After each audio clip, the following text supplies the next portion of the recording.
Good morning students. आज का हमारा टॉपिक है क्लास 8 का फ्रिक्शन, जिसे हम हिंदी में घर्षण बल भी कहते हैं। घर्षण बल, हिंदी में हम इसे घर्षण बल बोलते हैं और इंग्लिश में क्या बोलते हैं? फ्रिक्शन।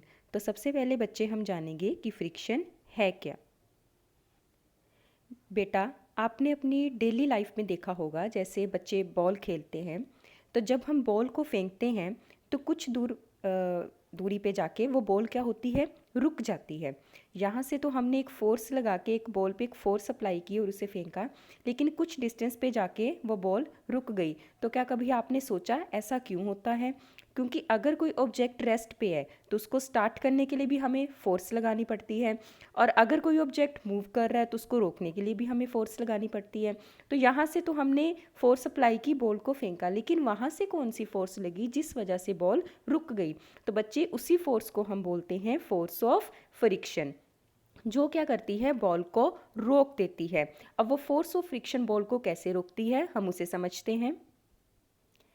जैसे बेटा यहाँ से हमने एक फोर्स लगाई और इस ऑब्जेक्ट को हमने आगे किया, तो इसका मोशन इस साइड पे है, लेकिन जो फोर्स ऑफ फ्रिक्शन है जो इसे रोक रही है, अपोज कर रही है, वो क्या लगेगी? इसकी ऑपोजिट डायरेक्शन से लगेगी, तभी वो इसको रोकेगी ना।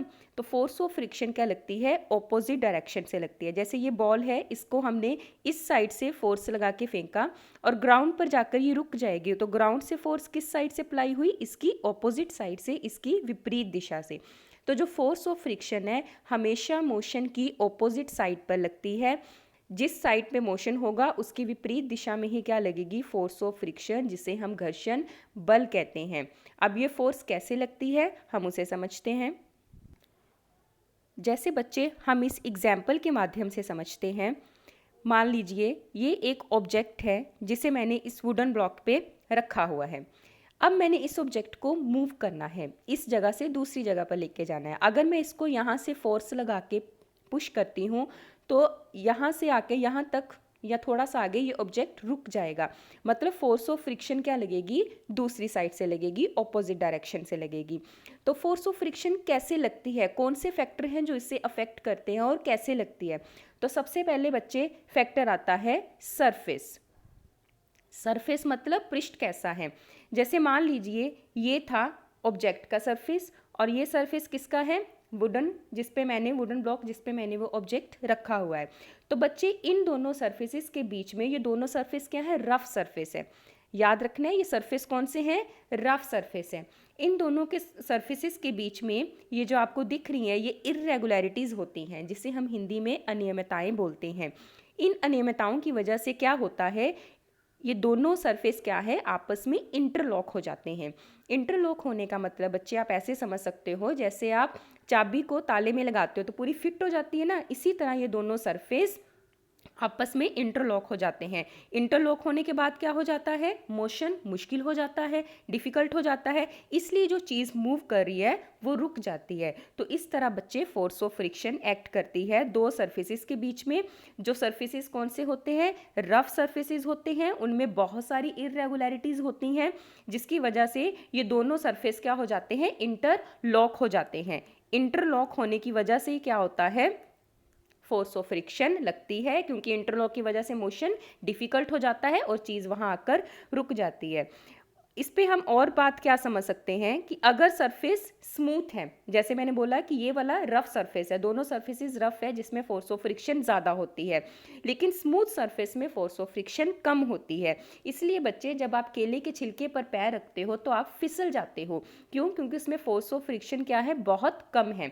तो force of friction smooth surface पे कम होती है और रफ सरफेस पे ज़्यादा होती है, इसलिए आप स्मूथ सरफेस पे फिसलते हो और रफ सरफेस पे जहाँ पे इररेगुलरिटीज़ अनियमितताएं ज़्यादा होती है वहाँ पे क्या हो जाता है? फोर्स ऑफ फ्रिक्शन अप्लाई होती है, हम आसानी से चल सकते हैं। इसी तरह जब आप गीले फर्श पे चलते हो वहाँ से भी आप फिसल जाते हो, क्योंकि वहाँ पे भी फोर्स ऑफ फ्रिक्शन क्या होती है? कम होती है। और दूसरा, अगर मोशन इस साइड से लग रहा है तो फोर्स ऑफ फ्रिक्शन हमेशा क्या होती है? ऑपोजिट साइड से, उसको ऑपोजिट साइड से लगती है। तो ये बच्चे वो वाले फैक्टर्स हैं जो फोर्स ऑफ फ्रिक्शन को, घर्षण बल को प्रभावित करते हैं, अफेक्ट करते हैं। नेक्स्ट बेटा हमारा टॉपिक है स्प्रिंग बैलेंस। जिसे हम हिंदी में क्या बोलते हैं, कमानीदार तुला। कमानीदार तुला, इसमें क्या होता है बच्चे, बहुत सारी कैलिब्रेशंस होती हैं। अगर हम इसके आगे कोई ऑब्जेक्ट को पुट करके उसको पुल करते हैं तो इसका स्प्रिंग भी पुल होता है। मतलब स्प्रिंग बैलेंस हमें क्या बताता है, फोर्स की मेजरमेंट बताता है कि उस ऑब्जेक्ट को खींचने के लिए, पुल करने के लिए हमें कितनी फोर्स लगानी पड़ेगी, ये हमें क्या बताता है, स्प्रिंग बैलेंस, जिसे हम क्या बोलते हैं, कमानीदार तुला।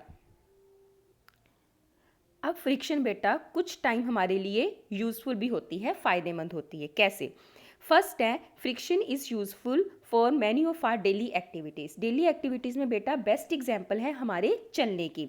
हम क्यों चल पाते हैं? क्योंकि हमारा जो फीट है, पैर है, और जो ग्राउंड है उसके बीच में क्या होती है, फोर्स ऑफ फ्रिक्शन होती है। इसी की वजह से हम चल पाते हैं। ऐसे ही जो चॉक और ब्लैक बोर्ड है उनमें भी फोर्स ऑफ फ्रिक्शन होती है, जिसकी वजह से क्या होता है, जो चॉक के पार्टिकल्स होते हैं ब्लैक बोर्ड के ऊपर चिपक जाते हैं, और क्या होता है, जो टीचर जो भी लिखता है वो आपको दिखाई देता है। तो ये वो वाली एक्टिविटीज़ है जिनकी वजह से फ्रिक्शन हमारे लिए क्या है, यूज़फुल है डेली लाइफ में जो हमारी एक्टिविटीज़ होती हैं। नेक्स्ट बेटा हमारा टॉपिक है टाइप्स ऑफ फ्रिक्शन। फ्रिक्शन कितने तरह की होती है? सबसे पहले है बच्चे static friction. Static friction is friction exerted on object at rest. जो एक ऑब्जेक्ट रेस्ट पे है, जो उसमें फोर्स ऑफ फ्रिक्शन है, उसको हम बोलते हैं स्टैटिक फ्रिक्शन या स्थैतिक घर्षण बल। सेकंड है स्लाइडिंग फ्रिक्शन। ये कौन सी है? It is the friction exerted when an object slides over the surface. जब सरफेस से ऑब्जेक्ट स्लाइड करता है उसे बोलते हैं स्लाइडिंग फ्रिक्शन या सर्पी घर्षण।